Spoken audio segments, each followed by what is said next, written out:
이준석 국민의힘 대표가 얼굴에 나와 있는데요.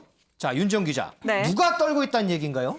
네, 바로 박종진 대표입니다. 네. 이준석 전 최고위원이 지금 대표가 됐잖아요. 그렇죠. 이 말이 씨가 된다는 게 이런 상황을 두고 얘기를 하는 건가 싶기도 한데. 말이 씨가 된다고요? 네, 이게 무려 3년 전으로 거슬러 올라가는 얘기입니다. 지난 2018년 7월에 그러니까 3년 전이죠. 이준석 대표가 당시에 이 바른미래당 대표로 출마를 했었습니다. 네. 이 당시가 바른정당과 국민의당이 합당해서 이 바른미래당을 만든 직후의 시점이었는데 이때 대표로 출마를 했는데 함께 방송에 출연을 했던 이 박종진 사장이 이렇게 얘기를 한 겁니다.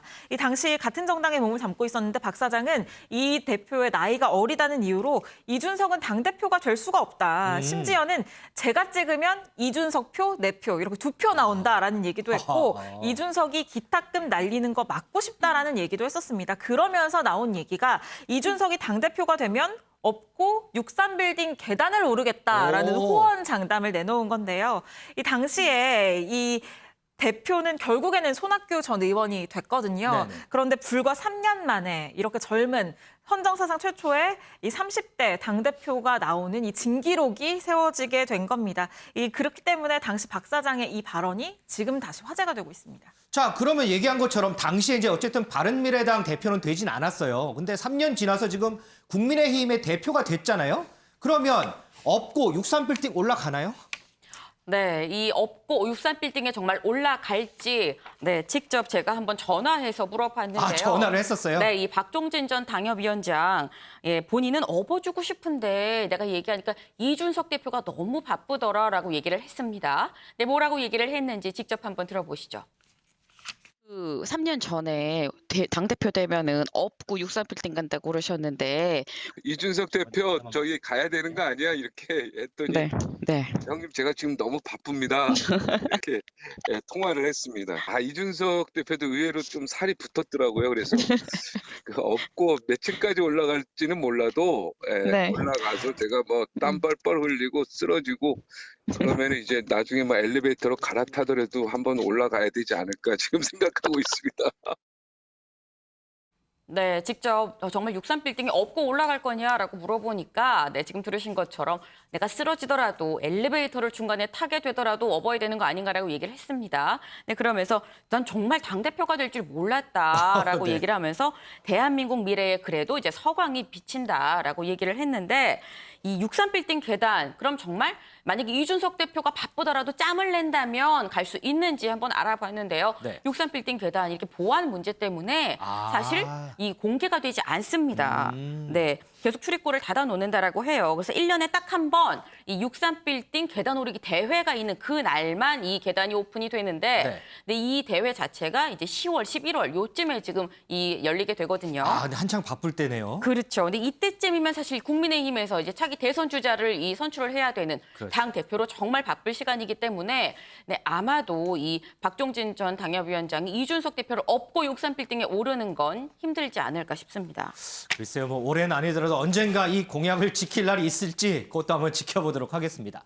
이 정치인들이요, 과거에도 각종 섣부른 공약 얘기했다가 곤혹을 치른 적이 참 많습니다. 관련 영상 저희가 모아봤는데 보고 오겠습니다. 저하고 손에 장 지지기 한번 내키를 한번 할까요? 그 사람들이 그거 실천하면 제가 뜨거운 장에다가 손을 집어 넣을게요. 좌파가 세 사람이 나왔어.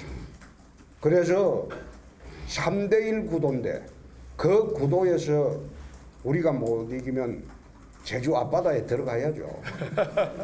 안철수 후보의 말대로 제가 만약에 3등의 성적표를 받는다면은 석천 호수에 뛰어들겠습니다.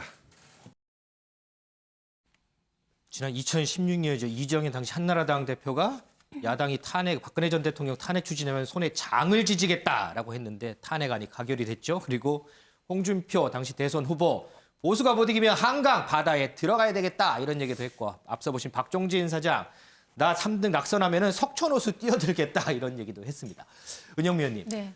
어떻게 보면 참 무모한 얘기잖아요. 그럼에도 불구하고 이렇게 국민들이 보는 앞에서 이런 말을 내뱉는 거 무슨 의도가 있지 않을까 싶긴 해요. 일단 정치인들은 본인 사망을 알리는 부고 외에는 언론에 자주 오르내려야 된다 이런 말이 있을 정도로 저도 들어봤어요. 네. 좋은 소식이든 나쁜 소식이든 일단은 언론에 많이 노출이 돼서 존재감을 부각해야 된다 이런 말이 나오거든요. 이번에 네. 이제 이준석 당대표가 뭐 젊은 정치인으로서 뭐 쇄신 바람을 물고 있지만 사실은 언론에 많이 노출된 효과도 톡톡히 본 거거든요. 그만큼 이제 정치인들은 많이 알려져야 된다 이런 강박을 좀 갖고 있는 것 같아요. 그러다 네. 보니까 언론이 좀 받아주려면은 강하게, 세게, 자극적으로 얘기를 해야 되거든요. 그래야지 뭐 언론이 기사로 한 줄도 적어주고 또 SNS에 그런 글을 또 올렸을 때 또 지지층이나 뭐 또 반대층들이 막 와글와글 하면서 또 회자가 되는 거니까. 하긴 평범한 얘기하면 기사를 쓰지도 않죠, 뭐. 네, 그러니까 이제 그런 욕구를 참기가 어려운 것 같고 이번에 이제 박종진 전 앵커 같은 경우는 만약에 이준석 네가